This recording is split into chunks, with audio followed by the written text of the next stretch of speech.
이 말을 잘 들으라. 아멘.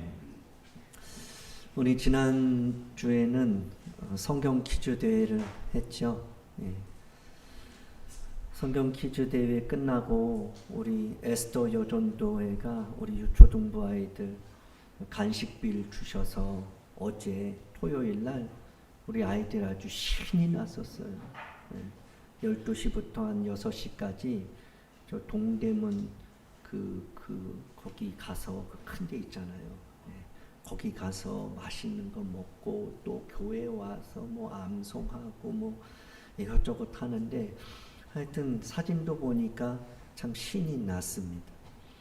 그리고 지난주에 우리 추첨을 해서 최린이가 당첨이 됐잖아요. 제가 그 당첨되기 전부터 하나님 그런 마음을 주셨어요. 누군가에게 이 10만 원은 굉장히 필요할 거다. 근데 사실은 모두에게 다 그 돈은 사실 다 필요해요. 근데 이 사람에게는 꼭 필요할 거다. 너가 한번 물어봐라. 왜 이렇게 10만 원이 필요했는지. 그걸 제가 깜빡 잊고 묻지는 못했는데 어쨌든 최린이가 딱 그 뽑히는 순간 여러분 한번 보셨나요? 그 아이의 그 환호성 치면서 와 막 하면서 저는 제가 너무 기쁜 거예요.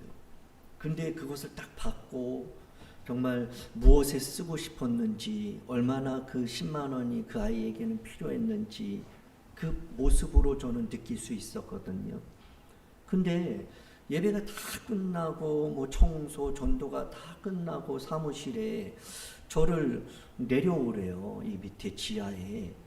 내려가 봤더니 뭐 간식이 항상 전도 끝나면 우리가 간식을 먹거든요. 근데 그걸 최진이가 샀다는 거예요. 최진이가 오늘 간식은 샀대요. 근데 12만 원이에요. 근데 제가 볼 때는 그 아이가 자원했는지 모르겠지만 옆에서 자꾸 누군가가 오늘 너가 산다며? 오늘 너가 이랬던 것 같아요. 그래서 어쩔 수 없이 그렇게 자기가 샀지만 그래도 복이다. 그 말을 듣고서 하나님 제게 그런 마음 주시죠. 너가 줘라. 너가 10만 원 줘.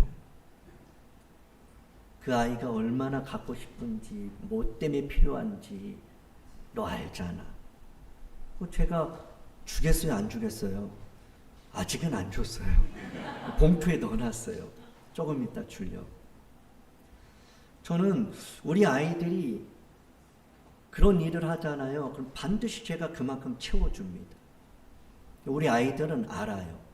내가 이걸 하면 아빠가 주든지 누군가가 채워주든지. 하나님이 주신다는 걸 알아요. 그래서 아마 고민도 되겠죠. 그래도 제가 한번 찔러서 그래도 하나님 앞에 해라. 그러면 해요. 근데 제가 안 주더라도 신기하죠. 여러분 중에 누군가가 줄 때도 있어요. 이 아이가 뼛속까지 그걸 알고 있어요. 그래서 저는 이 체린이한테 10만 원을 이렇게 주는데 또 하나님 그런 마음 주시는 거예요. 체린이가 어느 정도 너가 줄 거를 좀 예상은 할 거다. 몇 번 주긴 했으니까. 근데 누군가 한 사람이 또 준다면 이 아이에게는 정말 놀랄 일이 될 거다. 아멘 안 하시네. 저는 사실 그래요. 우리 여러분들이 주는 자가 되세요. 그리고 이런 일이 있을 때 내가 하나님은 아니지만 하나님의 마음을 정말로 드러낼 수 있는 도구로 쓰임 받으세요. 귀에 언제나 있지 않습니다. 그래서 여러분들이 감동이 되시면 액수는 중요하지 않아요. 그 아이가 얼마나 정말 잘한 거 아니에요? 정말 이쁘지 않습니까? 만일 여러분들의 자녀가 그랬다면 정말 여러분들 그 아이에게 칭찬하면서 더 큰 선물 주고 싶지 않겠어요? 다 우리 아이들입니다. 할렐루야. 아이들을 칭찬하시고 격려하시고 그 아이들이 정말 작은 것에서부터 지금부터 살아계신 하나님을 경험하는, 순종했더니 하나님께서 약속대로 그 인생을 어떻게 펼쳐가시는지 그렇게 경험할 수 있도록 우리가 도구가 될 수 있기를 원합니다. 우리가 이제 성경 기주가 끝났는데 이제 일주일 지났어요. 예레미야가 시작이 됐거든요. 근데 참 제가 성경 기주가 너무너무 제 머릿속에 박혔는지 일주일이 됐는데 일주일이 지나고 있는데 제가 성경 퀴즈 문제를 뽑고 있어요. 그래서 새벽에 보고 또 금요일도 보고 또 이 주일 오후에도 보니까 저는 사실 그 26장부터 시작되는 29장 오늘 새벽까지 이 본문의 말씀을 통째로 꿰일 정도로 계속 반복하다 보니까 그 이 지명과 인명 이런 것들이 팍 박혀 있어요. 여러분들이 성경을 크게 보는 것도 중요하지만 성경 퀴즈를 통해서 아주 구체적으로 아주 쪼개서 볼 수 있는 이러한 은혜도 있기를 원합니다. 자, 여러분, 우리가 예레미야를 보기 전에 이스라엘의 역사를 잠깐 보면 온니엘부터 삼손까지 12명의 사사가 다스리는 사사시대가 있었어요.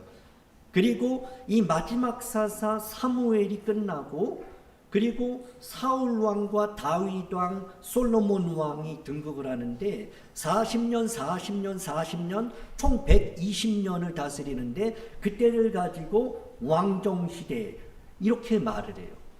근데 솔로몬이 범죄를 하죠. 그래서 결국은 나라가 분열이 돼요. 그것이 400년이 되는데 그 북이스라엘과 남유다로 쪼개지는 거예요. 그러니까 이전에는 그냥 이스라엘 그러면 통째를 말하는 거예요. 그런데 솔로몬 이후에는 북이스라엘과 남유다가 나눠지게 돼 있어요. 그래서 북쪽은 여로보암이라는 왕이 시작하고 남유다는 솔로몬의 아들 르호보암이라는 왕이 시작이 됩니다. 그런데 여러분, 솔로몬의 범죄가 세 가지를 하나님 말씀하세요. 왕이 되걸랑 이거 세 가지 많이 가지면 안 된다 그랬어요. 이 세 가지는 모두 다 하나님을 의지하지 않고 그것만 붙들게 하는 것이었어요. 첫 번째가 뭐냐? 말이에요. 말. 두구둑 말. 그러니까 말을 많이 둔다는 건 뭐예요? 전쟁을 대비한다는 거예요. 그러니까 말이 많으면요, 하나님을 의지하지 않는 거예요. 말을 의지하는 거예요. 그러니까 전쟁을 대비하기 위해서 하나님을 의지하고 하나님께 모든 것을 맡기고 기도하는 것이 아니라 말 사고 있어요. 말 준비하고 있어요. 말 살려고 여기저기 뛰어다니고 있는 거예요. 그래서 말을 많이 두지 말랬는데 이 솔로몬이 말을 많이 둬요. 자, 두 번째, 솔로몬이 많이 두면 안 되는 게 뭐냐? 돈이에요. 돈. 사람이요, 돈 없으면요, 하나님 의지합니다. 하나님 바라봐요. 하나님 앞에 부르짖어요. 그런데 돈이 많으면요, 하나님 안 바라봐요.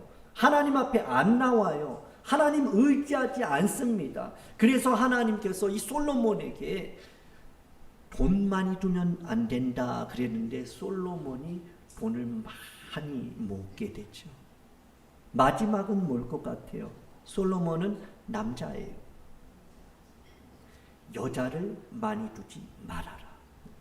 아내를 많이 두지 말아라. 근데 솔로몬의 아내가 몇 명이에요? 1000명. 왜 아내를 많이 두지 말라 그랬냐? 아내가 있으면 하나님 바라보지 못하고 아내가 하라는 대로 해요. 그쵸, 남자분들. 한 여자도 못 이겨요. 아내가 이러면 한 50대 된 우리 집사님들은 거의 지금 뭐 다 초토화 됐을 거예요. 근데 아내가 한 명도 아니고 1000명이니 이 솔로몬이 그 왕이라 해도 그 여인들의 마음을 다 맞추다 보면 이거 이방 우상들을 섬기는 거는 이건 당연한 거예요. 근데 이 유대인들 안에만 사는 게 아니라 이 나라 저 나라 이방 나라 하나님 믿지 않는 여인들까지 다 정책적으로 아내를 삼다 보니까 결국은 그렇게 이 우상들을 섬기게 되는 일이 일어난 거예요. 그러니까 이스라엘이 어떻게 되겠어요? 쪼개져 버리는 거예요. 북과 남으로 쪼개지는 거죠. 자, 이렇게 쪼개지는데 북이스라엘은 여로보암 왕이 시작하고요. 남유다는 르호보암 왕이 시작해요. 근데 북쪽에는 19명의 왕이 다스리고 남쪽에는 20명의 왕이 다스려요. 그런데 이 북쪽에는 19명 중에 한 명도 선한 왕이 없어요. 근데 남쪽에는 그나마 8명의 선한 왕이 있어요. 자, 문제입니다. 어떤 나라가 빨리 망했을까요? 1번 북, 2번 남. 북이죠. 선한 왕이 한 명도 없는 이 북쪽이 먼저 멸망해요. 어디예요? 아수르라는 제국에 의해서 722년에 망하게 되고, 그나마 남쪽은 8명의 선왕이 있어서 조금 더 다스림이 길어지다 보니까 약 40년 후에 바벨론이라는 제국에 의해서 남유다가 멸망해요. 그런데 중요한 것은 하나님이 북쪽이든 남쪽이든 계속해서 선지자를 보내요. 그리고 선지자들에게 한 가지를 말하라 하죠. 무엇이냐면 돌아오라. 말씀으로 돌아오라. 회개하라고. 말씀대로 살아야 산다고. 이것을 계속 전해요. 그래서 이 예레미야 선지자가 오기 전에 60년 전에 이사야, 미가 선지자 이런 사람 보냈어요. 근데도 안 들어요. 때리고 막 죽여요. 그러니까 예레미야가 하나님 부르실 때 어떻게 했어요? 여러분, 예레미야의 이름의 뜻은 여호와께서 세우신다라는 의미예요. 그런데 예레미야를 하나님 부르실 때 나이가 20세 전후예요. 그리고 그는 유다의 마지막 왕 시드기야 왕 때까지 이 하나님의 말씀을 전해요. 그리고 결국은 유다가 멸망하는 것까지 보고 더 후에도 계속 말씀 전하다가 이집트에 가서 그렇게 죽게 돼요. 자, 하나님이 예레미야를 부르실 때 예레미야의 심정이다라는 표현을 폴란드의 한 이 작가가 청동상으로 이렇게 표현을 했어요. 20세 전후에 이 예레미야를 하나님 찾아오셔서 하나님이 이 백성에게 가서 전하라 하는 거죠. 그러니까 예레미야가 이러고 있어요. 이러고 입도 꽉 다물고 있고, 그리고 이렇게 하고, 이건 뭐예요? 저항하는 거예요. 거부하는 거예요. 하나님의 부르심에 아멘 하고 가는 게 아니라 하나님 못하겠다는 거예요. 여러분, 우리가 하나님 나 좀 만나주세요, 하나님 오시옵소서 막 그러는데 진짜 성경을 보면요, 하나님 오시면요 다 벌벌벌 떨었어요. 다 무릎을 꿇고 얼굴을 못 들었어요. 우리가 잘 몰라가지고 하나님 오시옵소서, 하나님 내게 말씀하옵소서 막 그러는데, 사실 하나님 말씀하면 우리가 듣기 좋은 말씀 하실까요? 아니면 힘든 말씀 하실까요? 예레미야가 힘들었어요. 나이 20세 전후 되는 이 예레미야가 이러죠. 슬프도소이다. 그래. 난 아이입니다. 말 못해요. 어서 많이 듣던 얘기죠. 모세도 그랬어요. 내가 아이입니다. 입이 뻣뻣합니다. 나 못 갑니다. 예레미야도 그랬어요. 그런데 하나님 뭐라 그러세요? 내가 너를 누구에게 보내든지 너 가야 돼. 내가 너에게 무엇을 명령하든지 너는 말해야 돼. 그러니까 예레미야는 더 속이 타는 거예요. 그러면서 예레미야가 얼마나 두려워했는지 하나님이 아시고, 예레미야 너 저들 때문에 두려워하지 말아라 그래요. 그리고 너는 그들에게 가서 다 말하라고, 두려워하지 말라고 계속 그들의 귀에 외쳐라. 그리고 예레미야는 너 아내 맞이하지 말고 자녀 두지 마. 너 결혼도 하지 마. 그랬어요. 예레미야가 하나님 말씀에 순종해서 가는 곳마다 그 복음을 전했어요. 여러분 돌아와야 됩니다. 하나님 말씀 들으셔야 돼요. 여러분 하나님 말씀에 순종해야 됩니다. 그래야 살아요 라고 계속 전하니까 역시나 사람들이 예레미야 말을 듣고 아멘하고 회개하는 게 아니라 예레미야 잡아서 때리는 거예요. 옥에 가두고. 예레미야가 그래서 너무나 이렇게 치욕을 당하고 모욕거리가 돼서 하나님 앞에 정말 하소연을 하고, 하나님 나를 왜 보내십니까? 나 안 간다 그랬잖아요. 늘 그래요. 고통과 고생과 슬픔과 부끄러움으로 그렇게 나날을 보내면서 하나님 앞에 하나님 나 못하겠습니다 그러죠. 하나님 계속 가라 그러시고, 예레미야가 20장 9절에 이렇게 말해요. 내가 다시는 여호와를 선포하지 않겠습니다. 내가 그의 이름으로 이제 말하지 않겠습니다. 그런데 이 예레미야 마음에는 불붙는 것 같은 이러한 일이 일어나는 거예요. 답답해서 말하지 않으면 견딜 수 없는. 그러니까 예레미야는요, 말하면 이거 육체적으로 고통이 따르고 말 안 하면 내적인 고통이 따르는, 정말로 이러지도 못하고 저러지도 못하는 이런 상황 속에 예레미야가 있어요. 예레미야가 슬프고 아프다, 답답하여 잠잠할 수가 없다. 왜 그러냐면 나팔 소리 같은 전쟁의 경보를 직접 그가 들었기 때문이에요. 여러분 진짜 이것을 들은 사람은요, 이걸 어떻게 말을 안 해요? 내가 천국을 보았다면 어떻게 이걸 말 안 할 수 있어요? 내가 천국과 지옥을 확신한다면 어떻게 이걸 말 안 할 수가 있어요? 분명히 예레미야는 그 하나님의 음성을 듣고 그렇기 때문에 안 한다고 하면서도 그의 마음은 불붙는 그런 상황이었어요.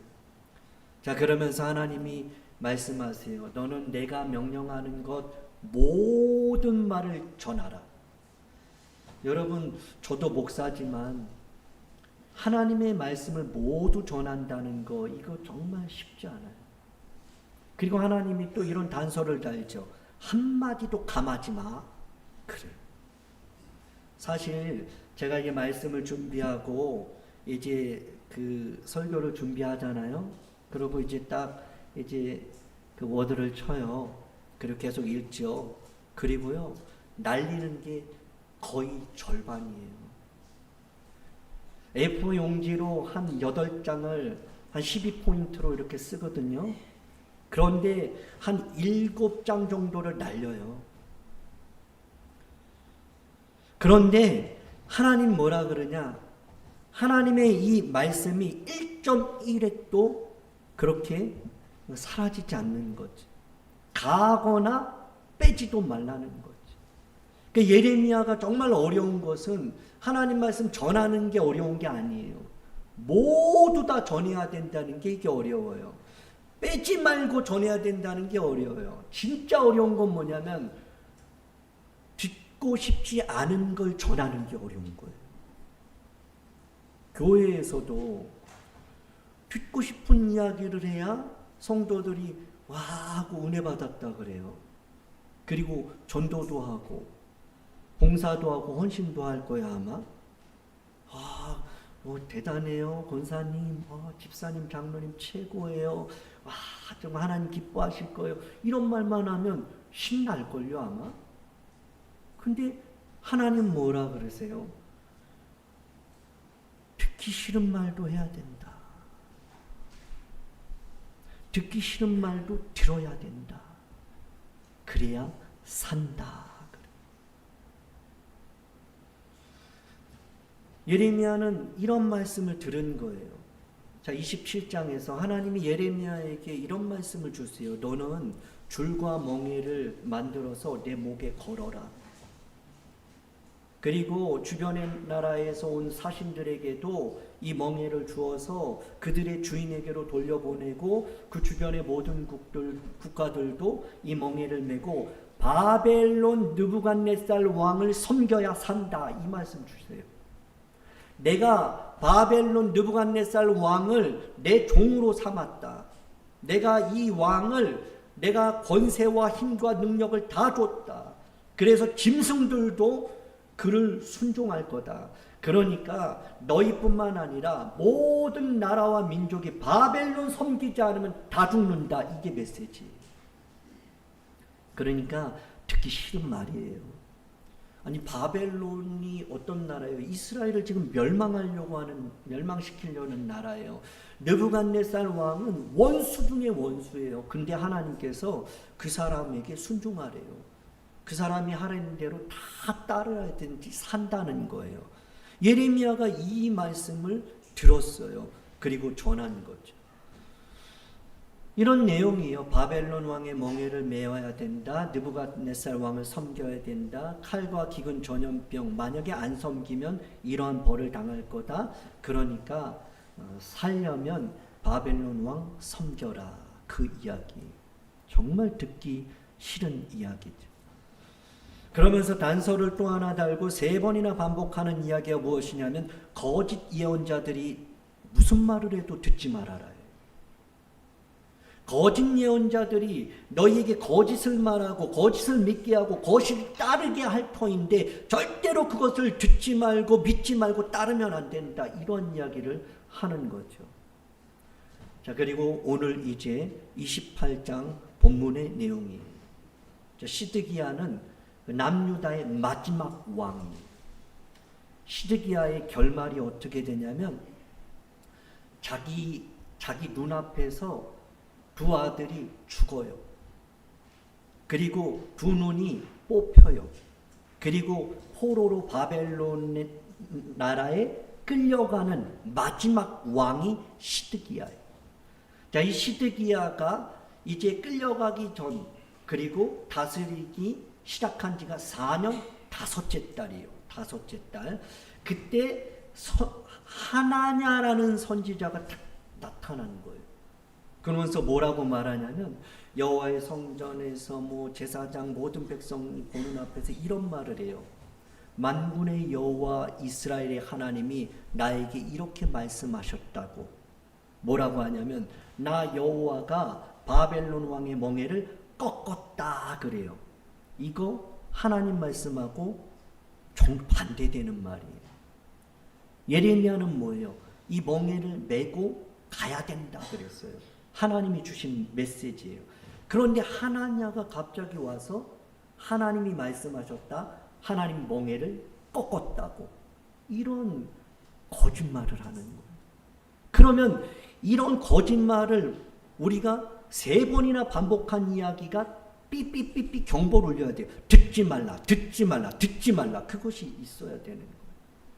그러면서 이제 3절에 보니까 내가 바벨론 왕 느부갓네살이 이곳에서 빼앗아 바벨론으로 옮겨간 여호와의 성전 모든 기구들이 있거든요. 이거 2년 안에 다시 다 되돌아오게 하신다고 하나님이 말씀하셨다 그래요. 이거 거짓말이에요. 하나님은 뭐라 그러셨냐면 70년이 차야 돌아온다 그랬어요. 70년. 그런데 하나냐가 2년 만에 돌아오게 한다는 거예요. 그러니 70년이 좋아요? 2년이 좋아요? 2년이 좋죠. 그러니까 이스라엘 백성들이 예레미야 말을 들을까요? 하나냐의 말을 들을까요? 하나냐 말 듣는. 예레미야가 그 말을 딱 듣고 아멘 해요. 왜 아멘 하냐? 그건 예레미야도 원하는 일이에요. 예레미야도 2년 안에 돌아오면 얼마나 좋아요. 바벨론 멍이 꺾어버리면 얼마나 할렐루야 찬송할 일이에요. 그거는 예레미야도 더 원하는 일이에요. 그러니까 하나냐가 거짓말해도 아멘, 일단은 아멘, 나도 그거 원한다 이렇게 말하는 거죠. 그러면서 이런 말을 해요. 7절에 그러나 너는 내가 너의 귀와 모든 백성 귀에 이르는 이 말 잘 들어라. 시간이 너무 많이 갔어요. 빨리 정리를 하겠습니다.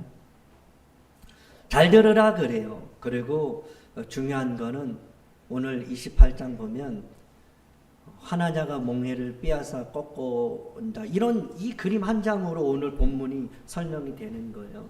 하나냐 거짓 선지자가 예레미야 목에 있는 멍에를 이렇게 꺾어버렸어요. 그리고 바벨론 왕을 하나님께서 이제 꺾으실 거다.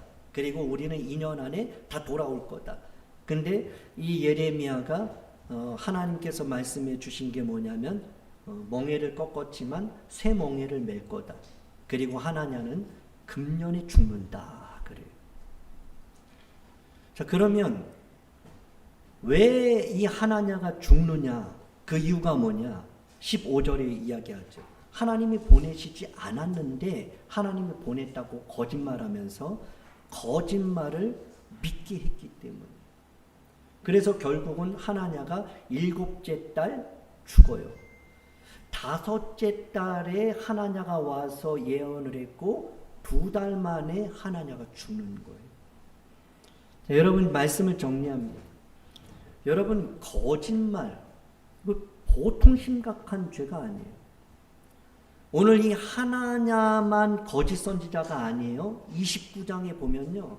아합이라는 거짓 선지자도 나오고 시드기야라는 거짓 선지자 나오고 스마야라는 거짓 선지자 나오는데 그 결론이 다 죽어요. 특별히 스마야라는 사람은 스마야뿐만 아니라 후손들도 벌을 받아요. 후손들이 살아남은 사람이 없어요. 이유가 뭐냐? 거짓말을 했기 때문이에요.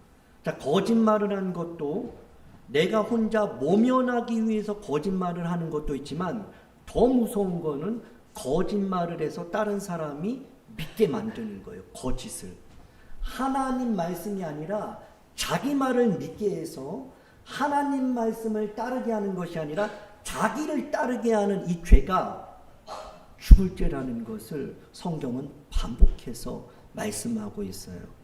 한국교회의 문제가 무엇일까요? 한국교회에 소망이 없다고 하는데 사실은 사람이 없는 게 문제가 아니에요.